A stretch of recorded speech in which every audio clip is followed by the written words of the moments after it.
Hello friends, welcome to my channel. तो आइए आज एक नया टॉपिक पढ़ते हैं जिसका नाम है डेटा कम्युनिकेशन। तो इस वीडियो में मैं आपको बताने वाली हूँ डेटा कम्युनिकेशन क्या है and what are the basic building blocks of data communication, यानी उसका इंट्रोडक्शन बेसिकली हम यहाँ पढ़ने वाले हैं। तो लेट्स स्टार्ट। तो सबसे पहले देखिए, हम पढ़ते हैं कि what is data communication. Data communication है क्या? कम्युनिकेशन आप जानते हैं, ट्रांसफर ऑफ इंफॉर्मेशन। तो transfer of information is communication. तो डेटा कम्युनिकेशन क्या है? किन्हीं दो एंटिटीज के बीच में, यानी transfer of data between entities, किन्हीं दो एंटिटीज के बीच में, चाहे वो लोकल है या रिमोट है, यानी एक दूसरे से दूर है, तब अगर उनके बीच में किसी भी तरीके का डेटा अगर एक्सचेंज होता है, ट्रांसफर होता है, तो उसको हम कहते हैं डेटा कम्युनिकेशन। अब वो डेटा किस तरीके का हो सकता है या कैसे कितने तरीके का हो सकता है, किस किस फॉर्म में हो सकता है?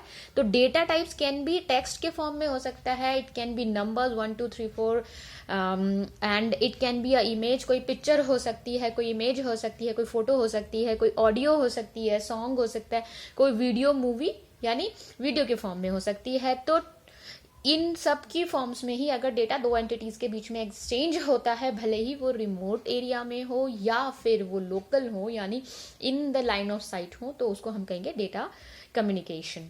ओके, तो अब डेटा कम्युनिकेशन अगर हमें करना है तो उसके लिए डेटा कम्युनिकेशन एक सिस्टम है। ओके, एक सिस्टम है।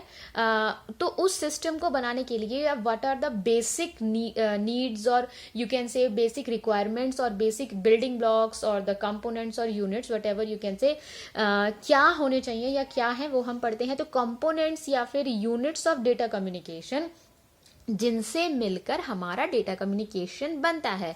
तो सबसे पहला है हमारा सेंडर, देन है रिसीवर, मैसेज, मीडियम और प्रोटोकॉल। यानी ये जो 5 जो कंपोनेंट्स है या जो बेसिक बिल्डिंग ब्लॉक्स है, यूनिट्स है, उनसे मिलकर बना है हमारा डेटा कम्युनिकेशन।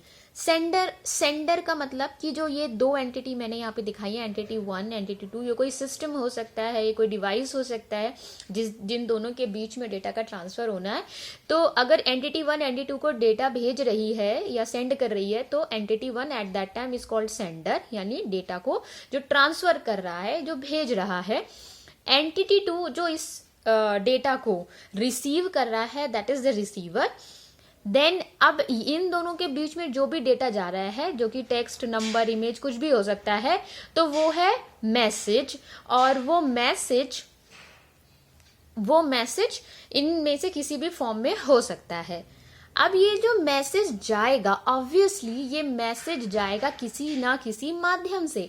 तो उस माध्यम को या उस वे को हम कहेंगे मीडियम, यानी किस सोर्स से या किस तरीके से वो डेटा एंटिटी 1 से एंटिटी 2 पर जा रहा है। एंड फिर उसके बाद आता है हमारा प्रोटोकॉल।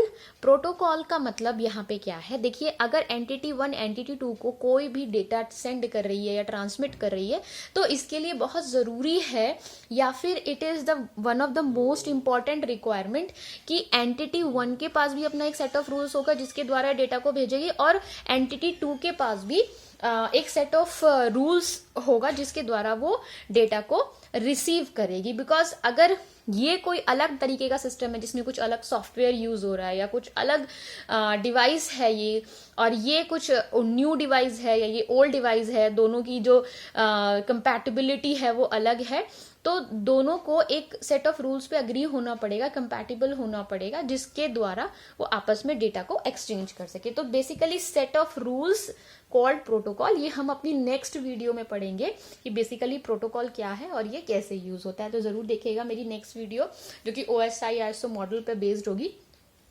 तो आइए देखते हैं कि ये तो हो गया हमारा कि कंपोनेंट्स या यूनिट्स आपका ये डेटा कम्युनिकेशन किया है। आई होप आपको समझ में आएगा। Sender, receiver, message, medium and protocol. तो इनको डिटेल में हम कुछ पढ़ेंगे। तो नेक्स्ट हम पढ़ते हैं कि modes of transmission. Modes of transmission क्या है, यानी कितने तरीके से हमारा डेटा जो है वो ट्रांसमिट हो सकता है, या फिर उसका जो ट्रांसमिशन है वो किन किन तरीके से हो सकता है। तो आइए सबसे पहले देखते हैं क्या मोड्स ऑफ ट्रांसमिशन हो सकता है। सिंपलेक्स मतलब यूनिडायरेक्शनल मतलब ये जो मैंने यहाँ पे एक छोटा सा डायग्राम बना के कोशिश की है बताने की कि केवल सेंडर से रिसीवर की तरफ यानी एक ही डायरेक्शन में मैसेज का मूवमेंट होगा। मैसेज केवल सेंडर से रिसीवर की तरफ जा सकता है, रिसीवर से वापस किसी भी तरीके का फीडबैक मैसेज सेंडर की तरफ नहीं आ सकता। तो यानी रिवर्ट बैक कुछ नहीं हो सकता। तो इस तरीके का कम्युनिकेशन या ट्रांसमिशन ऑफ मैसेज या transmission of data is called simplex. और इसका एग्जाम्पल हम कह सकते हैं कि टीवी कम्युनिकेशन हम कह सकते हैं कि हम एंटीना के थ्रू जो भी सिग्नल आते हैं या डीटीएच के थ्रू या केबल के थ्रू जो भी सिग्नल आते हैं हम अपने टीवी में जो प्रोग्राम देखते हैं हम उससे कुछ भेजते नहीं है वापस। ओके और दूसरा एक एग्जाम्पल आप ले सकते हैं, जैसे हम कंप्यूटर यूज करते हैं, प्रिंटर को कमांड देते हैं प्रिंट की, या कीबोर्ड यूज करते हैं, तो वहां पे हम केवल इनपुट दे रहे हैं, हमें आउटपुट मिल रहा है ओके इन दैट फॉर्म, लेकिन कुछ सिग्नल वापस नहीं आ रहा है, ठीक है, या फिर आप कह सकते हैं कोई मैसेज वापस नहीं आ रहा है। We are giving just message to computer, printer और इस तरीके के जो डिवाइसेस हैं उनको। Next is half duplex. Half duplex मतलब bidirectional movement of data, यानी सेंडर से रिसीवर की तरफ भी आएगा डेटा, डेटा रिसीवर से सेंडर की तरफ भी जाएगा, दोनों ही एरो देखिए, सेंडर से रिसीवर की तरफ, रिसीवर से सेंडर की तरफ। तो बाय डायरेक्शनल है, लेकिन इसमें एक कंडीशन है कि at a time one can send a data, यानी एक समय में एक ही बात कर सकता है। इसका मतलब ये है कि देखिए जैसे आप कहिए कि जैसे आप ये कह सकते हैं कि डेटा जो है वो सेंडर से रिसीवर की तरफ जा रहा है, और जब रिसीवर कहेगा कि you can send data to me, तो फिर से डेटा जो है रिसीवर सेंड करेगा। इसका एक एग्जाम्पल मैं आपको बता देती हूँ, वॉकी टॉकी, या आपने देखा होगा मूवीज में भी देखा होगा, या आपने देखा होगा जब पुलिस या डिफेंस के लोग बात करते हैं तो वो अपना नाम बताते हैं, कुछ मैसेज देते हैं, then they will say out. Okay तो नेक्स्ट वाला जो पर्सन होता है वो बोलता है कोई मैसेज, फिर वो बोलता है आउट, देन फिर वो बोलता है। तो वो जो वॉकी टॉकी यूज करते हैं आपस में कम्युनिकेशन के बीच, कम्युनिकेशन के लिए, वो वॉकी टॉकी में एक पुश टू टॉक बटन होता है जिसको वो प्रेस करते हैं, तब they are allowed to speak. अगर दोनों लोग, यानी दोनों लोग जिनके पास वॉकी टॉकी जो आपस में बात कर रहे हैं, अगर वो पुश टू टॉक बटन को हटा देंगे या दोनों ही एक साथ प्रेस कर देंगे, तो वो साथ में बात नहीं कर सकते, एक साथ नहीं कर सकते। एट ए टाइम एक ही पुश टू टॉक बटन दबाएगा और बात करेगा, दूसरा केवल सुन सकता है। ओके तो it is bidirectional but at a time one can talk only. Walkie talkie एक एग्जाम्पल है, बहुत अच्छा एग्जाम्पल है इसका।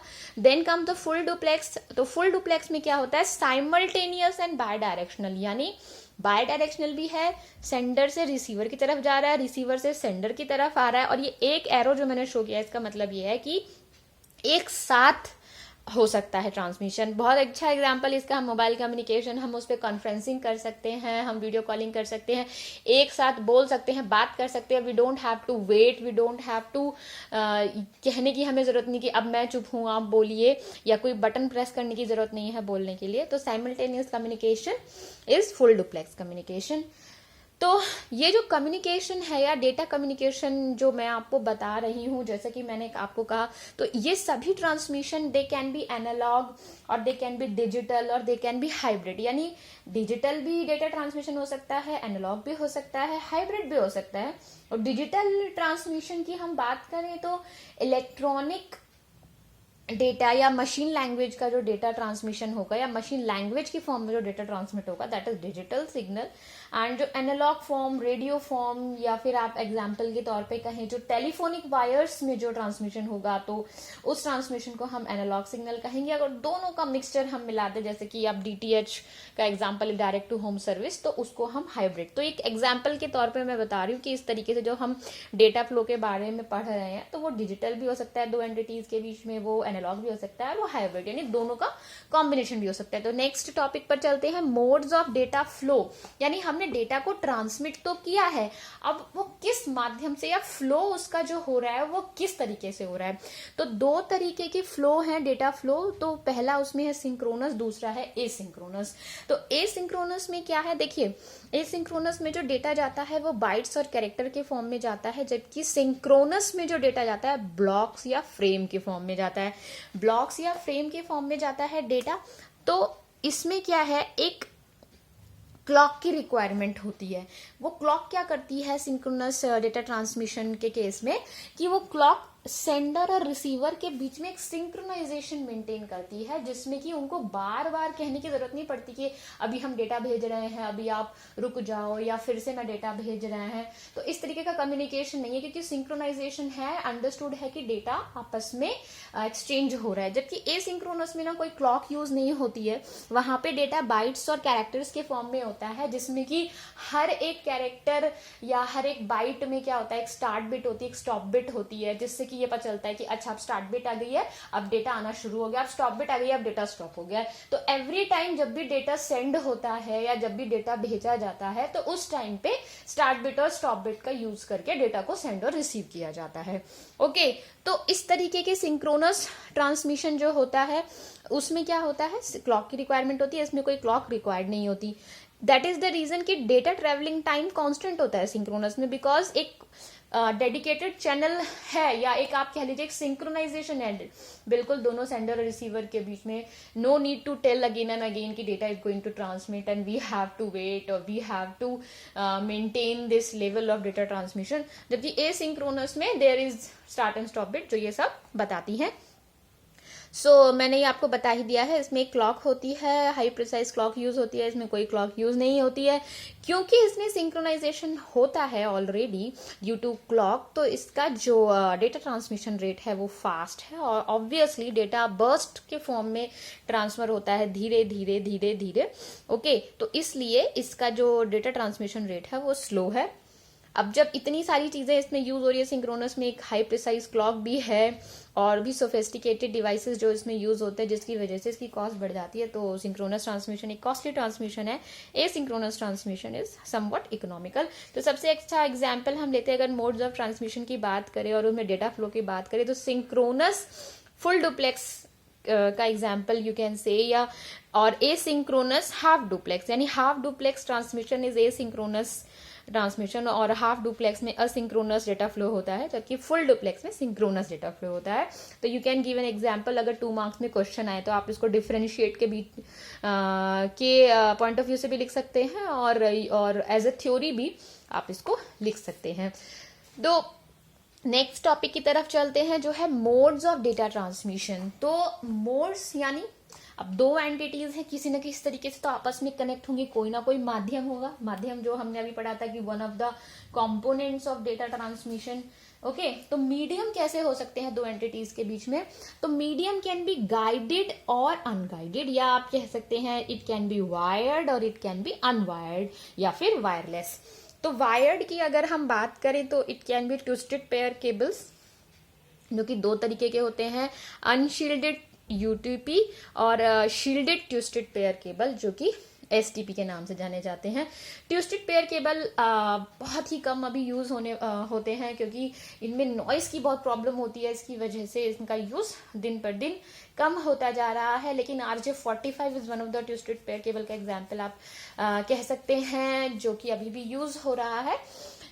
कोएक्सियल केबल हमने देखा होगा, जब पहले डिश टीवी नहीं थे, केबल टीवी हुआ करते थे हमारे घर में, तो केबल टीवी वाला एक मोटा सा तार आके लगाता था, और उसको जब वो छीलता था तो हम लोग भी देखते, उसके अंदर एक प्लास्टिक कवरिंग होती थी, उसके अंदर से कुछ कॉपर वायर्स निकलते थे। तो वो एक बेस्ट एग्जाम्पल कोएक्सियल केबल का है। बड़ा मोटा सा भारी सा केबल होता था ब्लैक कलर का, अब तो बहुत कम यूज होता है वो।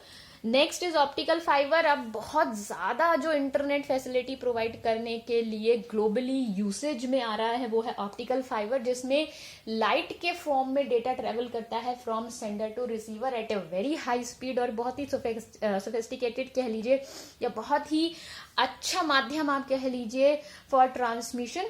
अगर आप गाइडेड ट्रांसमिशन की बात करें तो one of the best and one of the efficient transmission media है ये। नेक्स्ट यू कैन से अनगाइडेड और वायरलेस। तो इसमें बहुत सारे एग्जाम्पल्स आते हैं अनगाइडेड और वायरलेस में। सबसे पहला है रेडियो वेव्स। तो रेडियो वेव्स को इलेक्ट्रोमैग्नेटिक वेव्स भी कहते हैं। इनकी रेंज होती है 300 गीगाहर्ट्ज, या फिर आप कह लीजिए 3 किलोहर्ट्ज से 300 गीगाहर्ट्ज तक, या आप दूसरे शब्दों में कह लीजिए तो 186,000 माइल्स पर सेकेंड। ओके, तो रेडियो वेव्स, इलेक्ट्रोमैग्नेटिक वेव्स जो हैं एक माध्यम है अनगाइडेड मीडिया की। Next microwaves. माइक्रोवेव्स यानी इसकी जो फ्रीक्वेंसी रेंज होती है बहुत ही हाई होती है मेगाहर्ट्ज में, 30,000 मेगाहर्ट्ज तक, और मोबाइल टावर्स में इसका यूज होता है। Next is Bluetooth. सब जानते हैं मोबाइल से डेटा ट्रांसफर करने में ब्लूटूथ का यूज होता है, और इसकी जो रेंज होती है वो 430 टेराहर्ट्ज से लेकर 300 गीगाहर्ट्ज तक होती है। ओके, नेक्स्ट इसको हम इंफ्रारेड को हम वायरलेस स्पीकर्स में, मोबाइल डेटा ट्रांसफर के लिए, टीवी रिमोट में, सबसे बेस्ट एग्जांपल आप देखिए टीवी रिमोट में हम यूज कर सकते हैं। जब हम भी रिमोट के बीच में और सेट टॉप बॉक्स के बीच में आप खड़े हो जाइए तो कुछ काम नहीं होता है, यानी ऐसा लगता है रिमोट काम नहीं कर रहा, ब्लिंक कर रहा है, तो यानी अगर कोई ऑब्स्ट्रक्शन बीच में आ जाता है तो इंफ्रारेड रेज जो है वो अपने डेस्टिनेशन तक नहीं पहुंच पाएंगी, यानी काम नहीं कर पाएंगी। Next is example of Bluetooth.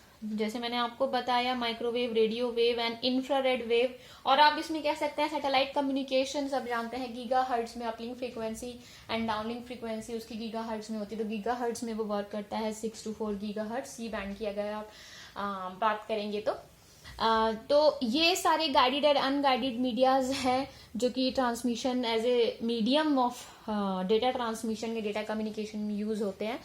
Next, data communication किस पे डिपेंड करता है। अब हमने ये तो पढ़ लिया कि डेटा कम्युनिकेशन क्या होता है, इसके कंपोनेंट्स क्या होते हैं, लेकिन वो डिपेंड किस पे करता है, यानी वर्क करता है तो अगर उसकी एक्यूरेसी की बात करें या उसकी हम रिलायबिलिटी की बात करें तो किस तरीके से हम डिफाइन करेंगे। तो सबसे पहला कंपोनेंट है कि वो डिपेंड करता है डिलीवरी यानी डेटा की डिलीवरी सेंडर से रिसीवर तक किस तरीके की है, कैसी है, जो चाहिए डेटा वही मिला है कि नहीं मिला है, या जो डेटा हमने भेजा था वहां पे वो गया है या नहीं गया, तो या वे ऑफ डिलीवरी क्या है उसकी, किस तरीके से डेटा को सेंड किया गया है। नेक्स्ट इज एक्यूरेसी, यानी करेक्ट डेटा पहुंचना चाहिए, कोई भी करप्टेड डेटा नहीं पहुंचना चाहिए। अगर हमने कोई मैसेज भेजा है जिसका नाम है एक्यूरेसी, तो accuracy with correct spelling should be send between sender और रिसीवर, यानी सेंडर से रिसीवर तक वही जाना चाहिए, एक भी करेक्टर जो है मिस नहीं होना चाहिए। देन टाइमलेसनेस का मतलब क्या है,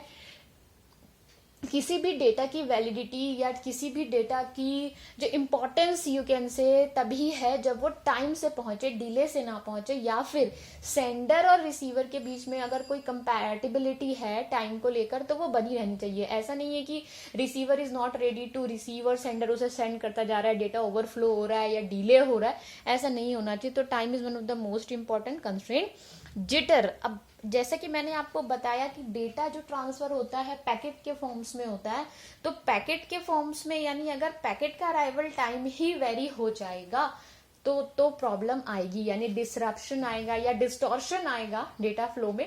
तो यानी ये सब चीजें अगर होंगी या ये सब चीजें अगर ठीक होंगी तो ही data communication is going to be perfect. Otherwise एक भी चीज इधर उधर हुई, यानी अगर डिलीवरी प्रॉपर नहीं हुई या एक्यूरेसी नहीं हुई या टाइमलेसनेस यू कैन से गड़बड़ा गया या फिर जिटर की अगर प्रॉब्लम आ गई, तो इसका मतलब ये है कि आपके डेटा कम्युनिकेशन जो है वो प्रॉपर नहीं हुआ। ओके, तो आई होप आपको ये जो लेक्चर होगा यूजफुल होगा। इसमें से 2 मार्क्स 3 मार्क्स का शॉर्ट नोट क्वेश्चन कुछ भी आ सकता है, इंट्रोडक्शन टू डेटा कम्युनिकेशन। तो प्लीज बहुत ध्यान से पढ़िए and take care of yourself. Thank you so much and wait for my next video that is on OSI ISO model. Thank you.